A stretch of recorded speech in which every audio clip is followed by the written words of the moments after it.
Apparently, there was a big fire at Company HCL. When I heard the news, it felt like I had been hit on the head with a hammer because that's where my husband works. I hoped he was okay. I called him, praying he had escaped the fire. The phone rang, and then I heard his voice say, "Hello." "Eric, where are you? Are you safe?" I asked, my voice getting louder with relief. He sounded annoyed and said, "What's the matter with you? Why are you talking so loud? I'm at work. Don't call me while I'm working." Then he hung up. At least he wasn't involved in the fire, but his response was strange. "My name is Lisa, and I'm 35 years old. I'm a nurse and work has always been the main part of my life. I got married 6 years ago when I was 29. I felt lucky to get married just before turning 30. I met my husband Eric through a mutual friend. We hit it off right away and have enjoyed our married life in company housing. We've been married for 6 years, but we don't have any children yet. I believe we can build a happy family together." Eric is sometimes self-centered, but he's generally a kind and good person. He shows his love to me, and I feel safe with him. However, lately he's been very busy with work, even working on his days off. He seems tired and doesn't pay much attention to me at home. After dinner, he sits on the sofa with the TV on, but doesn't watch it. He looks at his phone all the time, using the TV as background noise. When I talk to him, he only responds with "yeah" or "oh" or something like that. I thought maybe I said something to make him upset, but I decided he was just tired from his busy work schedule. If he was that tired, I would make sure to bring him lunch and prepare dinner every day. I tried to make our daily lunch and dinner nutritious and well-balanced. Then one day, something strange happened. The day before, a coworker called me to ask if I could switch from the night shift to the day shift. So I suddenly had to change to the day shift. I had originally told my husband I would be working the night shift, so I thought I should tell him about the change. But I was busy and ended up emailing him on the same day. I emailed him, saying that I had switched to the day shift and would make dinner and wait for him. But he didn't reply. I thought he was busy at work, so I focused on my own work too. But even after I finished work, he still hadn't responded. He used to reply quickly, even using emojis sometimes. But this time, he only read my message and didn't reply. Is he working so hard, or is this just what happens after 6 years of marriage? Feeling a little sad, I went to the supermarket on my way home from work to buy some ingredients because I decided to cook a nutritious dinner for him again. It was very cold that day, so I decided to make a one-pot dish. I cut up the ingredients and waited for him to come home so I could start cooking right away. But no matter how long I waited, he never came home. He usually arrives home at 8 p.m., but when he finally came home, it was already 10 p.m. "Welcome back. You're home late. Did you have to work overtime?" "Oh yeah, but did you have to work the day shift suddenly?" Yeah. A coworker had an emergency. I was a little late in telling you." "I see. Well, I guess you couldn't help it, but it's a little annoying that you told me on the same day. I might have had plans for a drink or something." "Oh, you're right. I'm sorry." I said that and turned on the stove for the pot. "Oh, you haven't eaten yet?" "No, I thought I'd wait for you."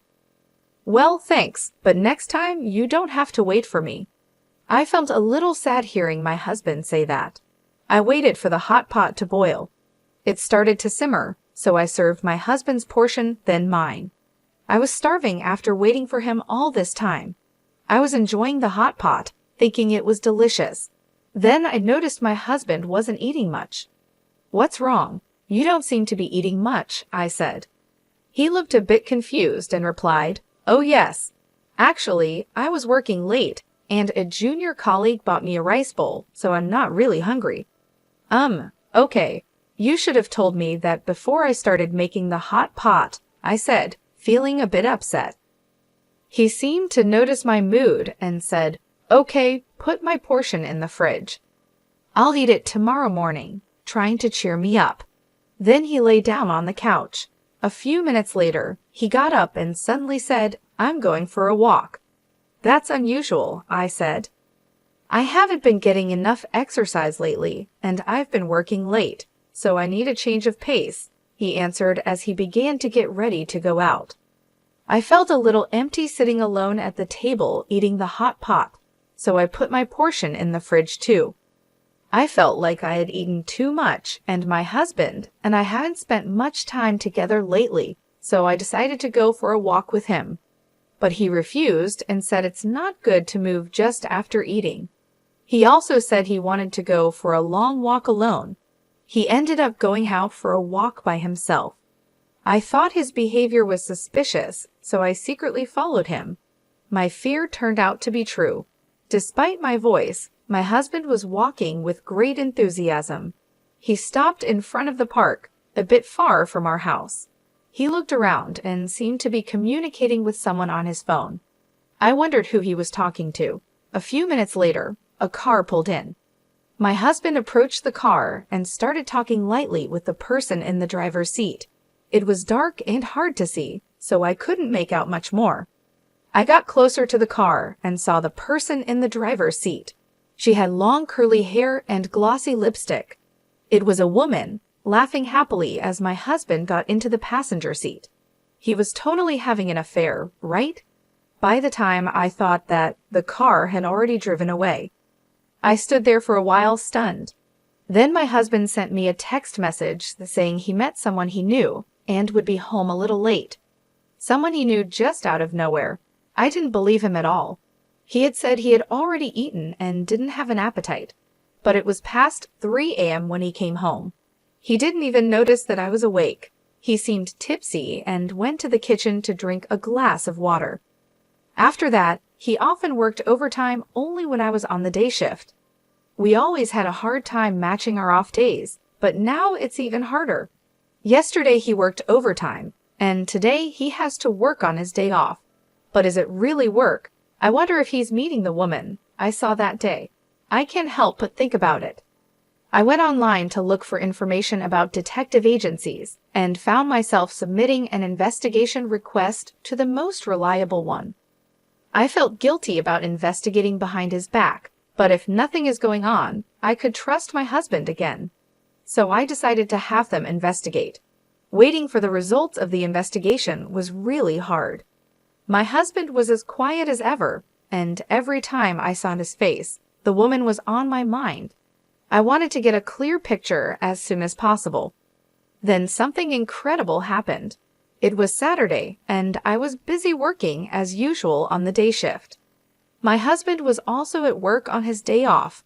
I was concentrating on my work, thinking that since we were both at work, I didn't have to think about anything else. Then I heard the sirens of a fire truck in the distance. The sound got closer and closer, louder and louder. Just when I thought they were passing by, I heard another siren. It wasn't just one fire truck, but 3 or 4 more. This must mean that there was a big fire nearby. I felt uneasy and worried. Then 2 of my colleagues came back from the hospital room with serious looks on their faces. They were talking about the fire. "You mean the fire?" I asked. "Yes, that's right. There was a big fire at Company HCL," one of them said. At that moment, it felt like I had been hit on the head with a hammer. That was the company where my husband worked. I quickly explained the situation to my colleagues and went to call my husband to make sure he was safe. "Please be safe," I thought as I dialed his number. Even though we hadn't been talking much lately, I always saw him off when he left for work in the morning. I prayed and hoped he had escaped from the fire. The phone rang, and then I heard his voice say, "Hello. Eric, are you safe?" I asked, my voice getting louder with relief. He sounded annoyed and said, "What's the matter with you? You're talking so loud. I'm at work. Don't call me while I'm working." Then he hung up. At least he wasn't involved in the fire, but his answer was strange. There was a fire with several fire trucks on the scene. How could he be working like that? Did he not go to work? Why was he so cold to me when I was worried about him? I was getting more and more angry. Maybe I had been seeing him off, just so he could go to another woman since we got married. Then I made a decision. I would leave that house. As soon as I got home, I started packing my stuff. When I looked in the mailbox, I saw that the results from the detective agency had arrived. I decided to leave the house with the results of the investigation. My parents helped me pack my things. The moving company would be here soon too. I had my things moved out right away. My husband didn't seem to know that I knew the truth. I didn't hear from him at night. I guessed he was staying with his lover the whole time. I packed a lot of my furniture and appliances for my single days. The room was almost empty and looked deserted. Staring at the room, I realized I had no lingering affection for this life. For now, I moved my belongings to my parents' house and looked for a new place to live alone. My husband finally called me the next day.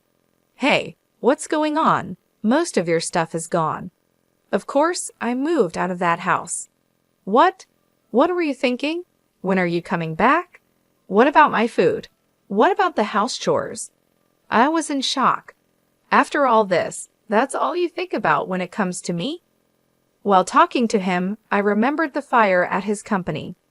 This guy was with his affair partner instead of going to work. Anger welled up in me. Why don't you get another woman to do that? Huh? What are you talking about? You were with a woman named Michelle today, weren't you? Huh? What are you talking about? I was working at the office. Oh, at the office? How long did you work today? It was a busy day. Even though I was working on my day off, it took me until late in the evening. I see. That's why I was so surprised that you moved out. Why don't you stop lying already? Huh. You lied about going to work, right? I wasn't lying. I was working. What's going on? How can you work until the evening when there was a fire in the office during the day? Huh. When I called you during the day, several fire trucks were dispatched to your company. They were there to put out a fire that broke out at your office. That's why I called you. I wanted to know if you were okay.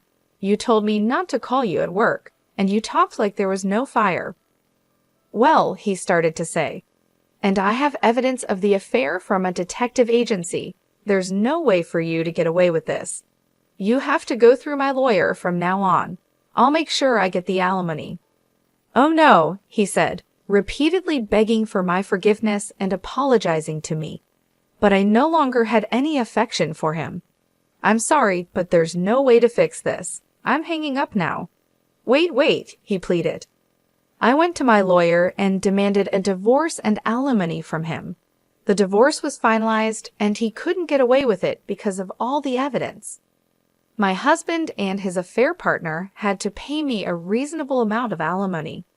It turned out that my husband's partner was a junior colleague at the same workplace. The news of their affair spread through the company quickly. Having an affair when the company was dealing with a fire caused a lot of negativity among their colleagues. My husband and his affair partner are now getting cold stares from everyone around them, and they feel very ashamed of themselves. They really deserve it. Meanwhile, I moved into my new place and started to rebuild my life. My parents were incredibly supportive during this tough time. They helped me pack up my things and settle into my new home. It wasn't easy, but I felt a sense of relief being away from the toxic environment I had been living in. I focused on my job and took on more shifts at the hospital. My colleagues noticed that I was quieter than usual, but they respected my need for space. Slowly, I started to feel more like myself again. I even picked up a new hobby, gardening. It was therapeutic to nurture something and watch it grow. 2 weeks later, I received a letter from my ex-husband. He apologized again and begged for another chance. He wrote about how much he missed me and how miserable he was without me. But his words didn't move me. I had made my decision, and there was no turning back. I replied briefly, telling him that I wished him well, but there was no chance of reconciliation. I hoped he would find a way to be happy, but it wouldn't be with me. It was time for both of us to move on. One day, I ran into an old friend from college. We had lost touch over the years, but it was nice to catch up. She had also gone through a tough breakup and understood what I was going through. We decided to meet regularly, and soon we became close friends again. It felt good to have someone to talk to and share my feelings with. Months passed, and I found myself in a much better place. The pain and anger I had felt started to fade, and I began to look forward to the future. I even started dating again, taking things slow and enjoying getting to know new people. My ex-husband's affair and the divorce were hard lessons, but they taught me a lot about myself and what I want in life. I learned the importance of self-respect and the value of true, supportive relationships. I knew that I deserved better and that I would never settle for anything less again. Life was starting to feel normal again, and I was grateful for the journey I had taken to get there. It wasn't the path I had expected, but it led me to a stronger, happier version of myself. And for that, I was thankful. Meanwhile, I moved to a new apartment and started living a comfortable single life. The new place is cozy, and I feel at peace here. I've been focusing on myself and enjoying the freedom of being on my own. I hope to meet a sincere man in the future, but I'm not in a rush. I'm taking my time because I want to find someone who truly respects and loves me. My job as a nurse is stable and fulfilling. It keeps me busy, and I find joy in helping others. This stability has given me the chance to focus on my personal growth and well-being without the pressure of jumping into another relationship too quickly. I've been spending my free time exploring new hobbies and interests. Gardening has become one of my favorite activities. It's therapeutic to watch my plants grow and flourish, much like I am. Looking back, I think about how she found out about her husband's affair. The fire at his company was unexpected and shocking, but it brought the truth to light. He shouldn't have had an affair to begin with, and it was only a matter of time before she found out. His actions were hurtful, and the consequences he faced were well-deserved. I've also started reconnecting with old friends and making new ones. It's nice to have a supportive social circle. We often go out for dinners, movies, or just have long chats over coffee. These interactions have been crucial in helping me heal and move forward. I've learned a lot from this experience. I've learned to value myself more and to recognize the red flags in a relationship. I've also learned the importance of taking things slow and not rushing into anything. This time, I want to make sure that my next relationship is built on trust, respect, and mutual understanding. For now, I'm content with my single life. I enjoy coming home to a peaceful, quiet apartment. I love having the time to read, cook, and just relax without any worries. My evenings are often spent with a good book or a movie, and sometimes I treat myself to a nice homemade meal or a dessert. I know that finding the right person will happen when the time is right. Until then, I'm focusing on making myself happy and living a fulfilling life. The journey has been tough, but it has also made me stronger and more self-aware. Enjoying my single life as a nurse has been a rewarding experience. I've grown a lot as a person, and I'm excited about what the future holds. I'm taking one day at a time and cherishing every moment. I know that when I do meet someone special, I'll be ready, and it will be worth the wait.